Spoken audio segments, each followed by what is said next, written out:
Praise the lord. ఈరోజు దేవుని వాగ్దానము. ఆయన నిన్ను ప్రేమించి ఆశీర్వదించి అభివృద్ధి చేసి దీవించును.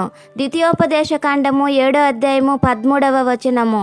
దేవుడు మనలను ఎప్పుడు అభివృద్ధి చేస్తాడు? దేవుడు ఒకరిని దీవించాలన్నా, అభివృద్ధి చేయాలన్నా దేవుడు చెప్పిన మాటలు విని వాటి ప్రకారం జీవించాలి. అబ్రహాముతో దేవుడు ఒకరోజు మాట్లాడుతూ, నేను నిన్ను దీవించాలి, అభివృద్ధి చేయాలి అంటే నేను నీకు చెప్పిన మాటలు విని వాటి ప్రకారం జీవించాలని చెప్పాడు. అబ్రహాము ఏమీ మాట్లాడకుండా దేవుడు చెప్పింది చెప్పినట్లు చేశాడు. ఫలితంగా దేవుడు అద్భుతంగా అబ్రహామును ఆశీర్వదించి అభివృద్ధి చేశాడు.